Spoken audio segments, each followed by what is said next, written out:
Welcome to this live stream. Uh, I hope everybody's doing well. Um, so it's good to have you all here, and it's been quite some time since I last did a live stream for YouTube. It, it's been, I think I did it last year in November, so it's been a long time, and I do apologize that it's taken me so long to get back on. Life has been busy. A lot has been happening in terms of podcasting, obviously, new series, but we've had to take a step back from other things. So I haven't been able to do much more of these live sessions. So that's been a bit sad for me because I do like these live streams. I do like where they take us, and I do like that we tend to interact with. I get to interact with you all. Uh, Today, I wanted to go through the kind of this Acharya Prashant, who will witness his video in a minute. What I like about him is that he's pretty much honest. I've not really felt I don't agree with everything he says. That's not what I'm saying. Uh, there's definitely things that I disagree with, but what I will say is that I do tend to agree with a lot of things he says. There are some interesting things that he says, and I think there's a lot to learn from those things. So that's the reason for me choosing this video today. I didn't want to debunk anyone um, of the neo Advaitist yet, or the pseudo non-dualist, but I do want to mention something about it later on. So um, if you're still sticking by, I will make sure that I will speak about that. So while we get ready to watch this video, so why Acharya Prashant? Let me just first mention he's an upcoming spiritual. I wouldn't like to call him a guru because I don't think he refers to himself as that. But he's a very honest guy. He's really, he says things as they are. He tends to be quite honest, and he doesn't mince his words, which is interesting. And there's a lot of things that I like about him where he does speak a lot like Osho. There's a lot of interesting similarities, but he calls people out. He calls people out who aren't honest, who are disingenuous in the spiritual arena, and pretty much sticks to what the Gita says and tends to follow on from that. So his whole focus is really Vedanta, but specifically non-duality. And one thing is good is that he speaks both in English and in Hindi. So I tend to watch both because I can understand Hindi. So maybe one day I'll do one for the Hindi audience. Listen to some of his Hindi talks, but obviously I was speaking English. So anyway, let's get started with this, and let me share.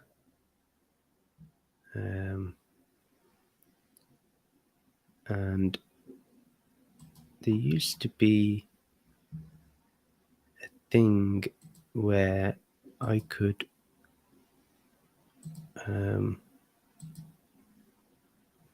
here we go. Here we go. And okay. So we shall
Hello, sir. Good evening. I'm Yes, sir. Harmanjit Sai. Yes. Before I do begin, one thing I did forget to mention. So he does go to a lot of the universities and he speaks there. He tends to speak at these IIT universities, and a lot of his focus is on youth. And he's also big on veganism, uh, but more so, I would say he's very big on the whole aspect of speaking to the youth and engaging them in a spiritual path. So that's one thing that I do really like about him, is that his focus is to make sure that young people understand that the ancient Hindu spiritual wisdom is logical and rational, and you need the right people to explain it. So um, yeah, that's one thing I wanted to mention. Okay, let's get started. And I'm from Shri Guru Nanak Dev Khalsa College. So my question is basically that you keep on saying that truth or Brahma is formless. Brahm. Brahm. Yes. Brahm, yeah, it's formless. Yeah. But there are millions of people who keep on practicing devotional worship to form. So what is wrong with worship in form? See, first of all, you have to understand where do all forms come from. You have seen Buddha statues in in in Kandahar, in Bamiyan, in Sarnath, and you have also seen them in China and Japan. Yeah, Right? Have you noticed the difference between the Buddha statues that you find in India, Afghanistan, versus the ones that you find in, let's say, Japan or even Tibet? I haven't looked at very, You haven't looked at them. I'll tell you. yeah, The Buddha in Japan looks extremely Japanese. okay. And could Buddhism reach Africa? The African Buddha would be very, very African in his shape, features, and form. This is an interesting point. The reason why this is interesting is because Osho said the same thing about how some of the Christian religions actually went to Africa and pictured God to be African. And if you think about how Christians view God, they probably do. Like in the West, it may be considered something of a white color. So there is this indirect form that is given. So what Acharya ji is saying here is somewhat true, in that sense that the features that we will give to these kind of, not just God, but even to Buddha, who we probably would have an inkling on what he looks like. Even then, we have this idea.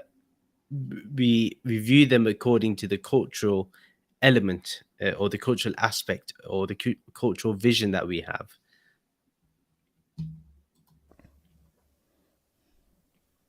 That's what is wrong with form. The form that you worship is nothing but a reflection of your own self. Hmm. So when you are worshipping a form, you are actually worshipping just your own ego. The form that you worship is coming from your own imagination, and the form that you worship is coming from your own identity. It will be very difficult for Hmm. an Indian to worship a Negroid Buddha.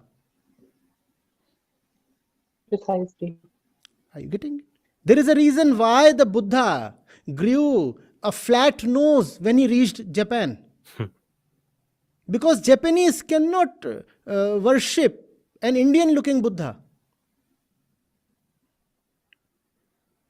Please understand, the one you worship is nothing but a projection of your own ego. Why do you want to worship your own ego? Is that not the worst kind of sacrilege against the truth if you worship form? That's an intense question. A question, if I had to ask, yes, we tend to feel more closer to things that are we find a cultural affinity towards. And this is the question we have to ask, is that when we worship any form, are we doing it through our ego? And is it a projection of our own ego that we present on the form, even in something alive and someone who is alive, someone who is on this planet, someone that we can interact with, somebody that we can even see on social media? A lot of times we are projecting ourselves onto that person rather than what that person is showing. And that's why it's very important that we see reality as it is, we see people as they are, instead of this weird conundrum that we have where we view people according to our ego. So yeah. All the gods and deities that you worship in India, don't they look very, very Indian? Yes, they do. And in North India, they look North Indian. Yeah, And in South India, they look. South Indian. And in Bengal, if you look at Devi, she looks quite Bengali. Yeah, And if you look at how the form of Sri Ram has been evolving over the decades, you look how we have changed the form of Sri Ram to suit our political and religious tastes as they are today. If you look at a Ram statue or picture belonging to the last century or to the century before last one, even till the 1980s, Sri Ram is a very gentle looking North Indian fellow. And if you look at how Sri Ram is being shown today, what kind of form do you see? Very muscular, yeah, almost similar to a Bollywood or Hollywood action hero. yeah. Where is the form then coming from? Is the form divine? No, the form is coming from your own current political and social tastes. That is what is wrong with form. That's pretty true. I mean, I look for the pretty cool pictures that I find on for my thumbnails when it comes to showing Sri Krishna or yeah, it's pretty true. You look for that which you find to be appealing. So it is really my projection that I'm showing rather than what they actually look like. But again, I think the difference is that I don't tell people that this is the way they look like. In fact, even when I talk about Sri Krishna in my podcast, my emphasis is that only in some parts can you say there's a reference to his actual form, but mostly it's towards the true self that he is, the Nirgun Brahman, the formless awareness that he is. And that's what he's referring to, Sri Krishna. But I do totally understand where Acharya Prashantji is going with this, because yeah, today we would imagine that Sri Ram would be muscular. But if you looked at prior to the recent times, it'd be very, very different. Even Hanumanji would be considered very different. The artistic depictions have changed and developed according to our taste. So really, what we've fallen in love with is an artist's depiction of the deity or of God or whatever we want to refer it to as. But realistically, that's not what they look like. And he could get in trouble for this statement, but it's a very honest one and it's very true, and very logical and rational. It's not this may look controversial, but it actually really isn't. And in fact, what should happen is that we should start inquiring into our own biases, and at least acknowledge them, or at least acknowledge where we are kind of depicting something. That's also very important to do. The form Let me rewind it a bit. coming from, is the form divine? No, the form is coming from your own current political and social tastes. That is what is wrong with form. The form is your own ego projected on the screen. Just as you have a projector in a movie theater. Before he goes into this, and Um, and I think I know where he's going, but I want to just mention how it's really important for us to understand that what is divine cannot be captured, and we shouldn't perceive it to be so. What is divine is always going to be formless, and whatever divinity we give to a form will always be according to the current time or the acknowledgement of a previous time. So really, if any form is there and it's changing, it's not the real form. And that's exactly what these very divine beings talked about. That's what Sri Krishna talked about. That's what Sri Ram talked about. So there is very much an acknowledgement on that. You see the thing in front of you on the screen, but where is that image on the screen coming from? It is coming from a place behind you. Similarly, all these forms that you worship are coming from a place within you. Your own ego is projecting itself into something, and then you start worshipping it, which is quite stupid. It's like worshipping your own shadow, thinking that it is separate from you. Is your shadow separate from you? So what will you get if you start worshipping your shadow? Or if you start worshipping your reflection in the mirror? Will you get something? Your form is your own reflection in the mirror. And even how you view yourself is according to your own projection. So you can view yourself as very beautiful or very ugly. And that's your own projection, not necessarily. And also it can be influenced by how other people have seen you and described you. So everything that we have where we project a form is our own self. It's our own ego, our own I-ness, so to speak. So I'm actually in 100% agreement with Acharya Prashant Ji. And I find that to be true.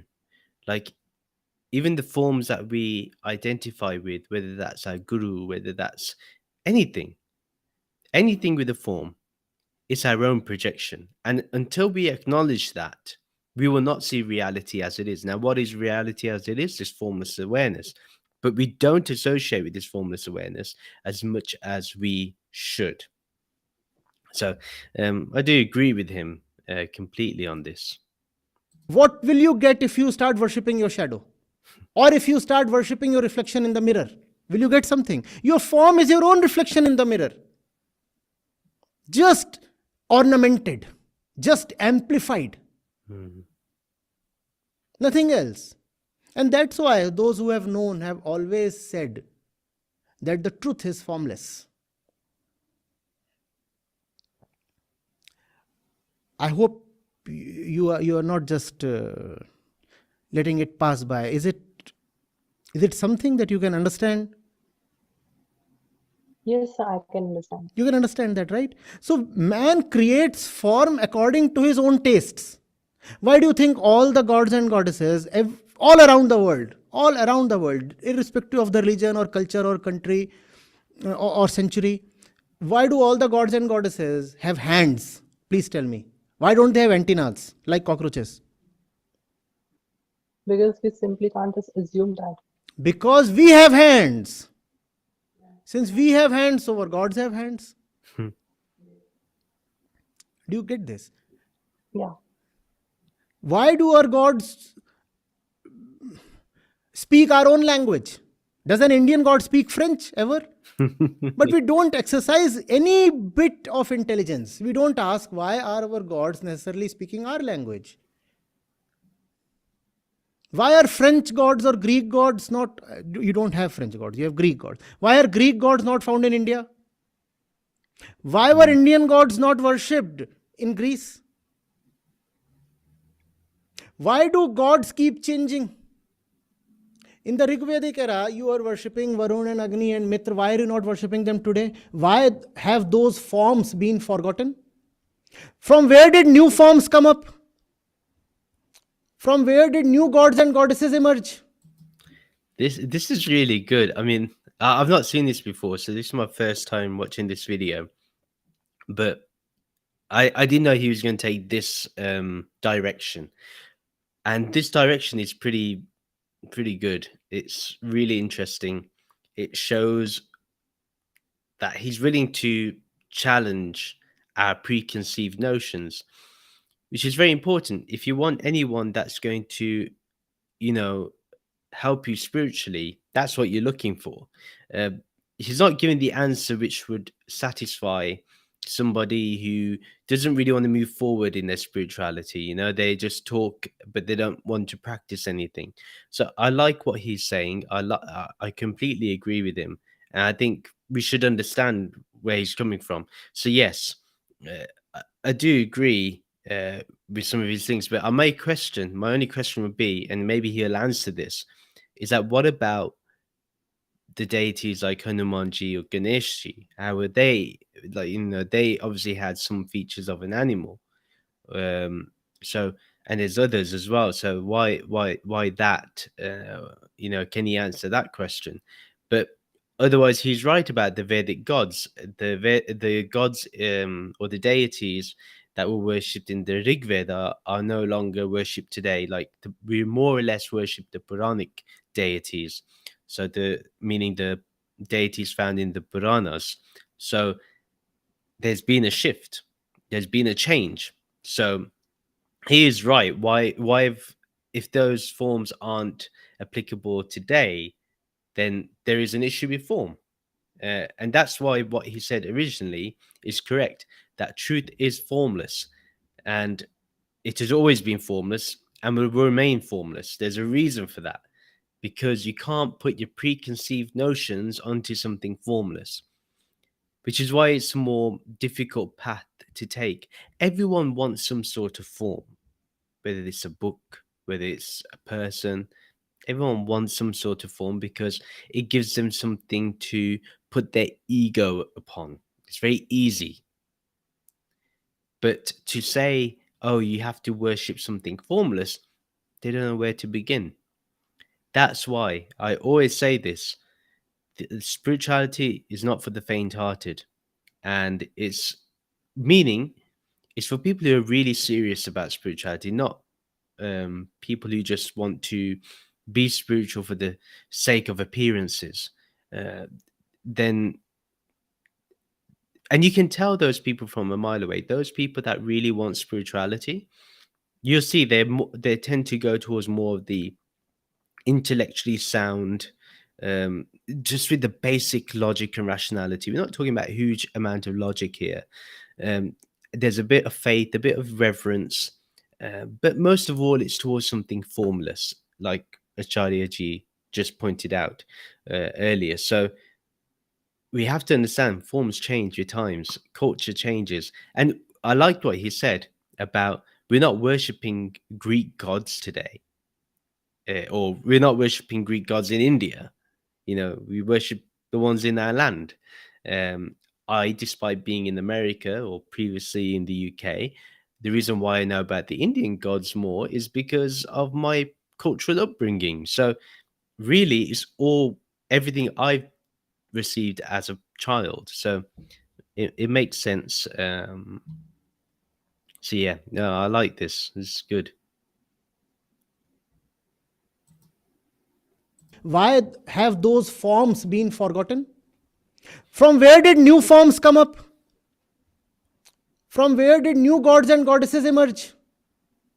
They all emerged from man's mind. They are our own projection. They are all coming from here. And it's so stupid to worship your own mind, your own imagination. I have to worship the truth, Satya, not my own Kalpana. So it's true. We are here to worship the truth, not kalpana, meaning thought or notion or image or vision.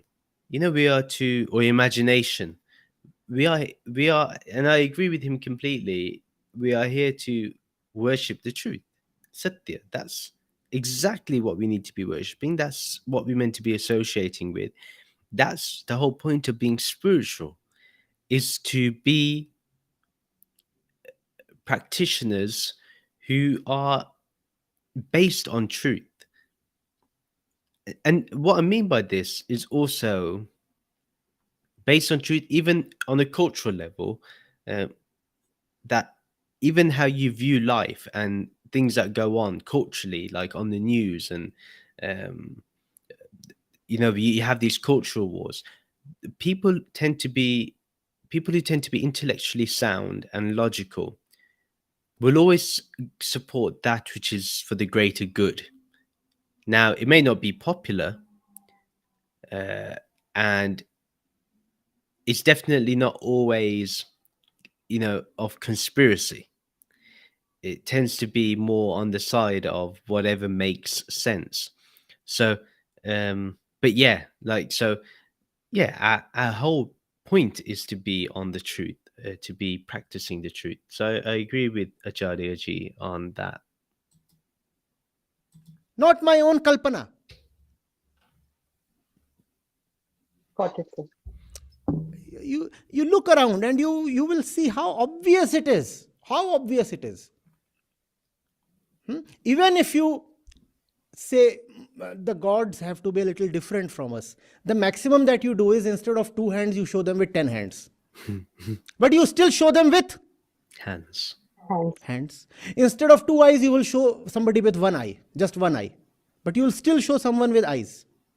Even if you show someone in a non-human form, let's say in the form of an animal, a god in the form of an animal, such gods have been found all over the world in all cultures. God in the form of an animal. Still the animal will be anthropomorphic. Very closely related to human beings. It will think like human beings. It will have human intentions. Yes. Okay, Is that not so? Now, do animals have human thought and intention? No. But even if you worship an animal god, it will be almost human. So that again proves what. It's so true. And the reason why I stopped to pause, because it is said that Sri Ganesh had written the Bhagavad Gita. That's literally implying that's putting human traits on what has animal features. So yeah, he's completely right. That this is absolutely on point. It will be almost human. So that again proves what we are worshipping. We are just worshipping our own form. And therefore, the highest spiritual philosophies have always said that the truth is formless. However, if you can very constructively, very creatively utilize form to remind you of the truth, then the form can help for a while, just for a while. But to think that the form is the truth is absolute stupidity. The form, I fully agree, can be useful for a limited duration. It can have a limited utility for a limited duration. That much is all right. But to think of the form as the ultimate truth is just sacrilege and simply pointless. And no intelligent person does that. Sure, sir. Thank you, sir. Charji, I had a follow-up on this. Charji, in Indian mythology, in Hindu mythology, there are a lot of gods and a lot of forms that we worship, including the form of Krishna, Rama. So what would be the right way of worshipping them? So right now we understood that all the forms are corrupted by the human conditioning and the way human has been trained to look at. So like the current Rama is a bodybuilder or muscular man like us. But Rama of the old ages is much more leaner. So what would be the right way of approaching him? So because every form would be corrupted. So what's the right way of looking at a Krishna or Rama? See, you want to look at a form and you want to be reminded of a higher truth. Otherwise, the form is useless. Let's be very clear about it. If the form does not remind you of a truth beyond the form, then the form has not succeeded on you. So when you look at Krishna, I too have a little Krishna form in my room. I have a Buddha form as well. I have a Shiva form as well, since we are talking of forms. And I have a big picture, as you all know, of Saint Kabir. The purpose is to be reminded of something beyond their faces. Instead, if I look at the form itself as the final, then I am deluding myself and also doing injustice to their memory. This is a unique point, and this cannot be emphasized enough. The form is never the final. Even in our meditations on Saturdays, tomorrow, we do this, where we think of the Ishtevta, we think of a sacred image, we think of a sacred form. And we definitely do that. But the main important thing is that we should always remember that the form is meant to remind us of some higher truth, some higher reality, and we are to remain focused on that. So we can have images. I have pictures of my guru. I am reminded of my guru. I have pictures of my pictures of other deities, Shivji, and those are there just to remind me of the formless, not that they are the formless. They are to remind me of the formless. So then I go to Nirgun Brahman and I stay there. So the Saguna should take us to Nirguna. That's the whole point. So yes,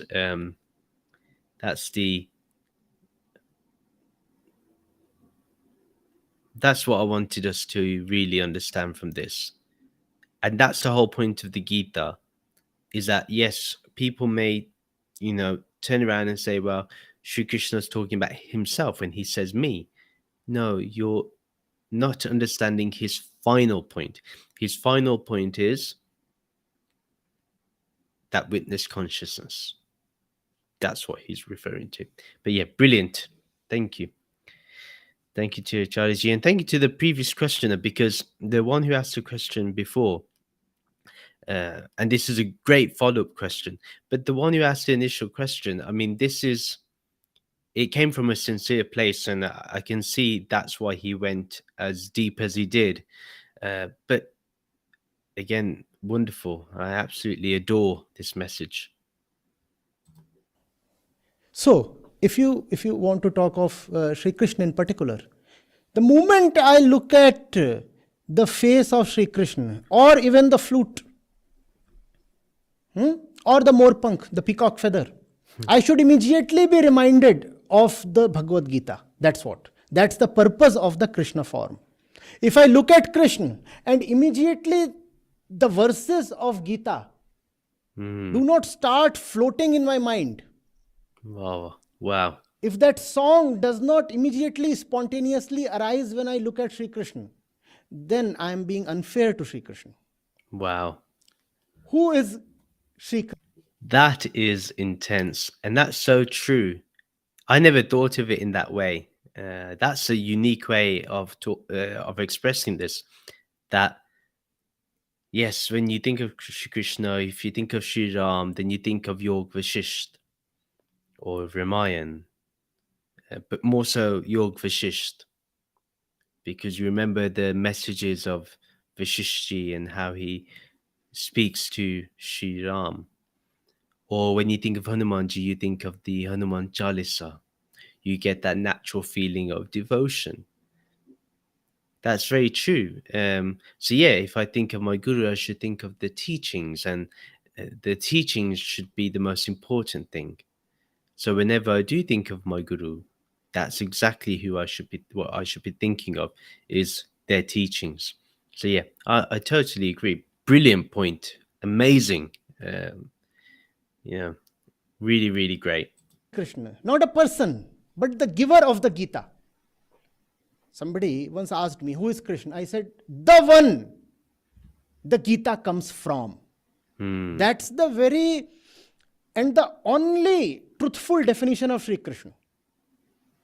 In some other sense, the Gita is Krishna. But the Gita does not have a face. So Sri Krishna is then the face of Gita.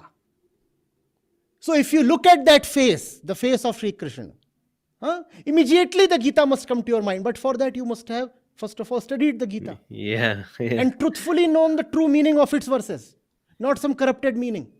This is so true. This is so true. I mean, he's hitting sixes upon sixes with this because it is on point. That is so true.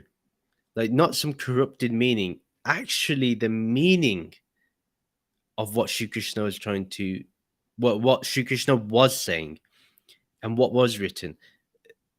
I mean, I thought his previous point was great. This is even greater than that. He's good.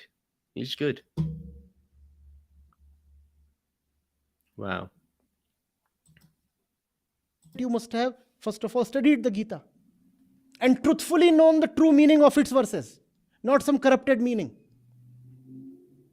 Are you getting it? Now, what is happening is, just so that you can be attached more to the form of Krishna than the truth of Krishna, even the verses of Gita are being corrupted. Because if you will read the Gita truthfully, then you will know that the Gita itself is Sri Krishna. Yeah. There is actually no Sri Krishna beyond the Gita. How can there be a Sri Krishna beyond the truth that he has revealed? The entire truth is contained in the Gita. Krishna is Gita, Gita is Krishna. But that does not happen. When you go to Krishna temples, there's so much commotion and color and merrymaking and sights and visuals. But there is no Gita.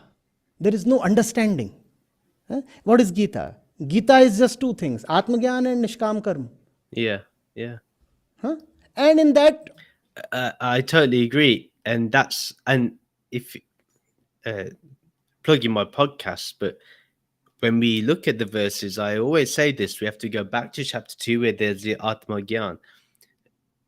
And yes, Nishkam Karam, meaning Karam, that any of our actions, where we don't think of the fruits of that. We are very selfless. So, yeah, I totally agree. My man is on point. And yeah, Sri Krishna is the Gita and the Gita is Sri Krishna. You can't break the two of them. all 18 chapters of the Gita are Gita. Gita is just two things, Atmagyan and Nishkam Karma. And in that, all 18 chapters of the Gita are contained. Self-knowledge and selfless action. Knowing the self, and once you know the self, you drop it, so action is selfless. Self-knowledge and selfless action, Wow. that alone is Gita. So when you look at the Krishna statue, self-knowledge must immediately arise. You must know that you are not. Looking at that statue must have that kind of effect on the mind. Wow. I stand in front of the deity and immediately I must dissolve. I must know I am not. That is self-knowledge. And to know that you are not, you must be someone who has immersed himself totally in the Gita. But instead of immersing yourself in the Gita, if you just sing and dance around a Krishna statue, that is not going to help. Not at all, unfortunately. He is true. I've said the same thing in my podcast, literally the same thing. Just because you may chant Krishna's name does not mean that you will know Krishna or that you love Krishna. No, you have to understand his words. You have to understand his philosophy. You have to understand what he was pointing to. If we have not got to where he's pointing to, we failed. I'm completely with Acharya ji on this. He's on point. If you just sing and dance around a Krishna statue, that is not going to help. Not at all, unfortunately. So that's the purpose of the Murti. I once said there is an entire chapter on this one. Murti dwar hai amurt ka. Murti dwar hai amurt ka. That's the utility of the murti. Mm. The murti should lead you to the amurt. The form should lead you to the Formless. formless. And if the form is not leading you to the formless, then you're deceiving yourself. Mm. The entire purpose of the form is so that it can act as a door, an entrance into the formless. Otherwise, there is no point. So Krishna must mean Gita. Ram must mean Yog Vashisht. Shiv must mean Ribhu Gita or Shiv. Okay, that is so weird because I didn't think he would say Yog Vashisht, but he did say that. Oh wow, that's pretty epic. Yeah, I agree with him on Shivji. It should be Ribhu Gita or the Tripura Rahasya. Yeah, totally agree. But yeah, I didn't. That's amazing. I'm glad me and him think alike.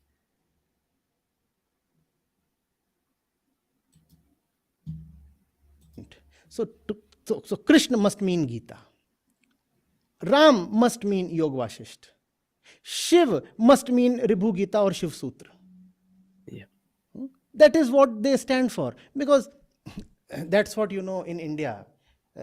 Hinduism, Sanatan Dharma has been all about Ram, Krishna, Shiv. In these three, all other gods and goddesses, they just dissolve. And in some sense, even Ram and Krishna dissolve into each other. That's the Vaishnava stream. So even if I take these three mean nothing other than the Bhagavad Gita, Yoga Vashisht, and the Ribhu Gita. The true representative of Shivatva is Ribhu Gita. The true representative of Ramatva is, and the true representative of Krishnatva, when I say these, I mean the essence. The true representative of Krishna is Srimad Bhagavad Gita. So that's what the form must stand for. Otherwise, the form is wasted on you. Yes.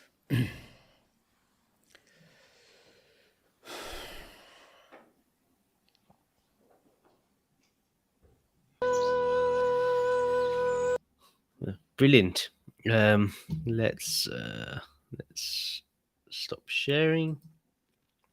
Okay, so let me get back to this. We haven't that many participants. I think the algorithm doesn't like me anymore because I haven't been doing this more regularly. But just giving my concluding thoughts, and I'll end the live stream.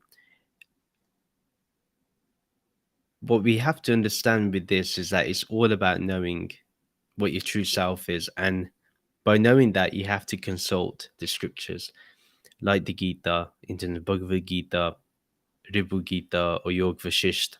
And by reading them, or Ashtavakra Gita, reading these things, then fully immersing yourself and understanding what it really means. And if you have a teacher that can teach you and guide you or coach you in properly understanding, that's very good, and utilize them. But you have to truly understand the message, then move forward, then go ahead with the message. And the form should always take you to the formless. Formless is the absolute truth. It will always remain the absolute truth. If you continue to worship form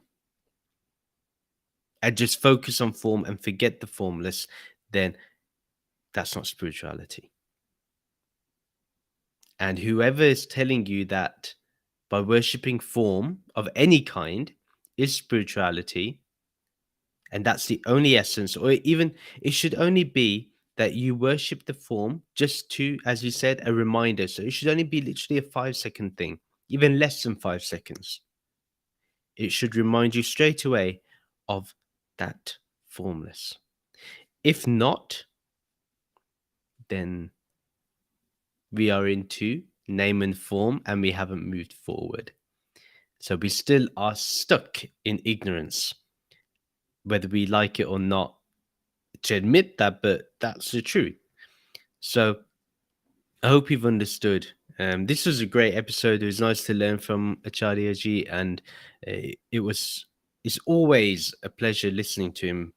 Like I said, it's not everything I agree with, but this video I agreed with more or less every single point that he made. But anyway, thank you for those of you that did come in. Thank you for being part of this. May you remain blessed, everybody. If you can please support the podcast on Patreon, it would mean a lot to me. But I know everyone's going through hardships recently, so I understand. But more so, I hope I can do more of these sessions. The next one I'll do against a new Advaita. I think there needs to be more knowledge about that, and more kind of, we need to understand more about what's going on there. So hopefully soon I'll be able to do that. But anyway, take care, everybody. Stay blessed, and may you all have a great weekend. And if I'll see you in the next live stream, or you can catch the podcast episode this Sunday, or you can see me tomorrow in the Saturday meditation session, where we do a Q&A and discussion over Zoom. Okay, thank you, everybody. Bye.